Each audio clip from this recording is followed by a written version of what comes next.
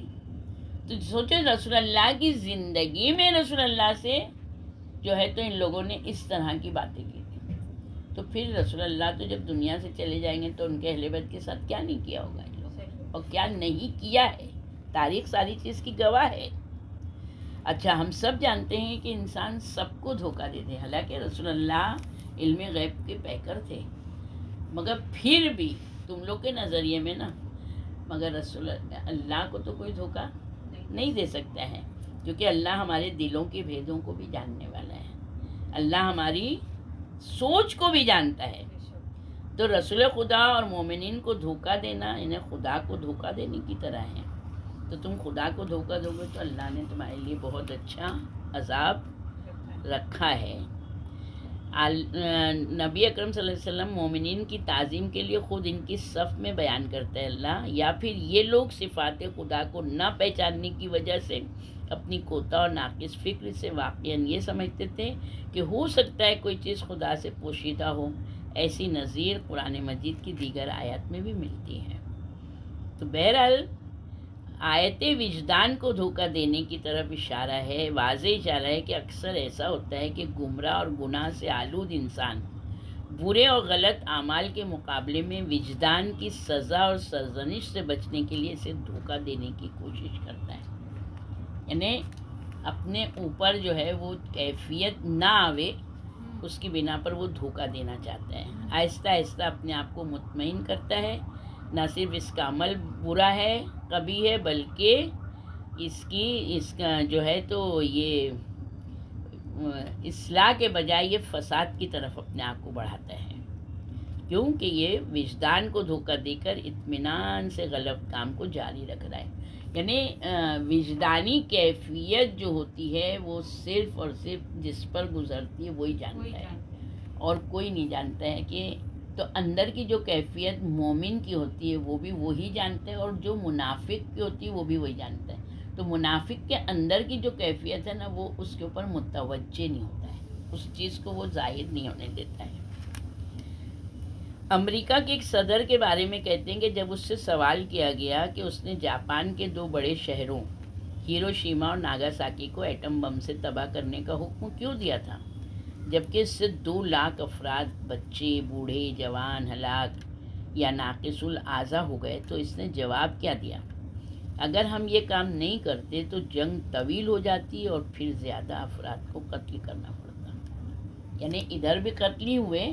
قتل کیا، آج بھی ہیروشیما اور ناگاساکی میں جو بچے پیدا ہوتے ہیں نا، تو آج بھی وہ لولے لنگڑے، یعنی ان میں نقص ہو گیا، یعنی وہ اندر کی تہہ تک کی زمین کے اندر وہ سارا پوائزن پیر گیا ہے. تو وہاں پہ پانی اور اس میں زمین میں ہی وہ چیزیں ہیں کہ آج تک. اب سوچو اس نے جواب کیا دیا، یہ جنگ اور آگے ہوتی ہے اور قتل ہوتے، تو ابھی تک تو دیکھا جائے تو قتل ہی ہو رہے ہیں نا.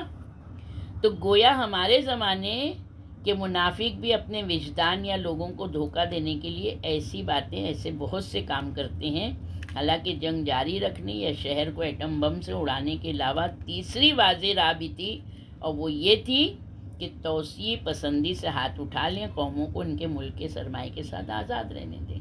ہیروشیما ناگاساکی کو آزاد کر دیتے، بجائے ان کو وہ بم مارنے کے تم ان کو آزاد کر دیتے، وہ اپنی زندگی جیتے، اپنی آزادی سے رہتے.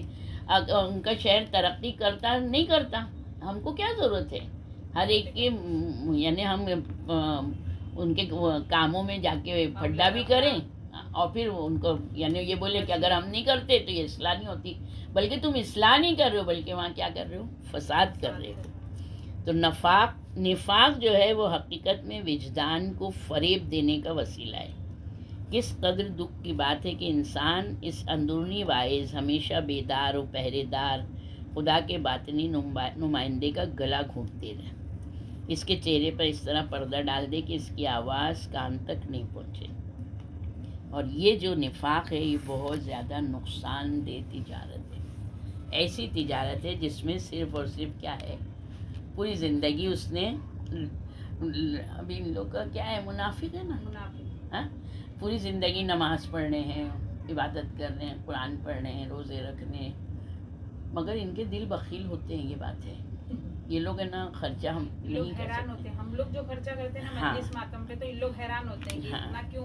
تو مطلب یہ اتنا دنیا میں رہ کے کلمہ پڑھنے کے باوجود بھی جیسے ہی ان کا دم نکلنے کا وقت ہوتا ہے یہ ان کا ایمان ان کو کام نہیں دیتا. یعنی کتنا برا سودا ہے. ان کی جسمانی قوت نے جو دنیا کی ان کو اللہ نے نعمتیں دی ہیں، ان کی طبیعت، پھر آخر میں انبیاء علیہ السلام کی جو رہبری کا عظیم سرمایہ، جتنا بھی ان کو سب ملا تھا، انہوں نے اس کو منافقت کے چکر میں صحیح اس کا نہیں استعمال نہیں کیا. صحیح تجارت ان کی نہیں ہوئی، جس کی وجہ سے ان کو گھاٹا ہی گھاٹا ہوا. پھر اب اس میں مومن فائدہ اٹھاتا ہے. مومن نے زندگی بھر تمہارا مذاق سہا، تم نے اس کو تانے دیے، تشنے کیے، اذیت دی، قتل کیا، سب کچھ کیا تم نے. جب تم مرنے لگے تو اب تمہارے پاس کچھ نہیں ہے. دیکھو دنیا تو رہے گی نہیں، چاہے کچھ بھی ہم کتنا بڑی محل بنا لیں، مگر ہماری قبر میں کچھ نہیں جائے گا. کفن مل جائے تو بڑی بات ہے. پھر دوسری چیز یہ ہے کہ ایک مومن یعنی مسلمان لا الہ الا اللہ محمد رسول اللہ پڑھنے والا اور مرنے والا کافر، دونوں بازو میں مر رہے، دونوں برابر کے ہو جاتے ہیں. اس کی کوئی نیکی کام نہیں اور اس کا کفر اس کے ساتھ میں. تو یعنی جب دنیا سے وہ جا رہا ہے، دنیا میں اس نے مسلمان ہونے کی حیثیت سے فائدہ اٹھایا، مگر مرنے کے بعد سوائے گھاٹے کے سودے کے کچھ نہیں. تو جب انسان ایمان ہی لے کے نہیں جائے گا تو اس کی نجات کیسے ہو؟ سمجھ میں آیا؟ تو وہاں کے اوپر جو ہے اے ایمان والوں، سورہ صف کی آیت نمبر 10 اور 11 میں ہے، کیا تمہیں ایسی تجارت کی رہنمائی نہیں کروں جو تمہیں دردناک عذاب سے نجات دے اور ہمیشہ یعنی جو ہے تو خوشی یا سعادت کا یعنی کامیابی کا ذریعہ ہو. خدا اور اس کے رسول پر ایمان لے آؤ، اس کی راہ میں جان و مال سے جہاد کرو. تو بس یعنی منافقین کے لیے یہی بتایا ہے کہ ان کا کام جو ہے تو ان بجائے اصلاح کرنے کے، اپنی عقل کو اچھی جگہ استعمال کرنے کے، یہ صرف اور صرف فساد کرتے ہیں. پھر قرآن نے بہت ساری آیتوں میں بتایا ہے کہ ایسے لوگ جنہوں نے ہدایت کے بدلے گمراہی کو خرید لیا ہے، یہ تجارت ان کے لیے نفع بخش ہے نہ ہی باعث ہدایت ہے. وہ لوگ ایسی پوزیشن میں تھے کہ بہترین راہ انتخاب کرتے وہی کے خوشگوار میٹھے چشمے کے کنارے موجود تھے. ایسے ماحول میں رہتے ہوئے جو صدق و صفا ایمان سے لبریز ماحول تھا، بجائے اس کے کہ وہ اس کا یعنی فائدہ اٹھاتے، بہت طویل صدیوں میں ایک چھوٹے سے گروہ کو نصیب ہوا تھا، انہوں نے ایسی ہدایت کھو کر گمراہی خرید لی جو ان کی فطرت میں تھی. وہ ہدایت جو وحی کے ماحول میں مؤذن تھی. ان تمام سہولتوں کو وہ اس گمان میں ہاتھ سے دے بیٹھے کہ اس سے وہ مسلمان کو شکست دے سکیں گے. خود ان کے گندے دماغوں میں پرورش پانے والے برے خواب شرمندہ تعبیر ہو سکیں گے، جبکہ اس معاملے اور غلط انتخاب میں انہیں 2 بڑے نقصانات کا سامنا اٹھانا پڑا. وہ 2 نقصان کیا ہیں؟ ایک یہ کہ ان کا مادی اور معنوی دونوں قسم کا سرمایہ تباہ ہو گیا، یعنی دونوں دولت ختم نا، دنیا کی بھی اور آخرت کی بھی، اور اس سے انہیں کوئی فائدہ نہیں پہنچا. دوسرا یہ کہ اپنے غلط مطمع نظر کو بھی پا بھی نہ سکے، کیونکہ اسلام تیزی کے ساتھ آگے بڑھ گیا، صفحہ ہستی پر محیط ہو گیا اور منافقین بھی رسوا ہو گئے. یعنی ان کا منافق کا کام کیا تھا کہ اسلام کو تباہ اور برباد کرنا ہے، مگر اسلام بڑھتا گیا نا، دن بدن آگے بڑھتا گیا، یہاں تک کہ 11 اماموں کو شہید بھی کر دیا. تب بھی الحمدللہ اللہ نے ہمارے وارث امام زمانہ جل اللہ تعالیٰ فرجہ شریف کو ان کو زندہ و سلامت رکھا ہے. آج انہی کی وجہ سے ہم لوگوں کو نعمتیں مل رہی ہیں، اور اللہ ان کی عمر دراز کرے، ان کا سایہ ہمارے سروں پر سلامت رکھے، اور ان کو دشمنوں کے شر سے محفوظ رکھے، اور ہم سب کو منافقین کی کوئی بھی صفت جو منافق میں پائی جاتی ہے، ہم کو ہر ان صفتوں سے پروردگار دور رکھے، محفوظ رکھے، کہ ہم میں کبھی وہ سوچ بھی نہ آوے جو منافقین کی سوچ ہے. ربنا تقبل منا انك انت السميع العلیم وآخر الدعوانا ان الحمد للہ رب العالمین برحمتک یا ارحم الراحمین اللہم صلی علی محمد وآل محمد وعجل فرجہم اللہ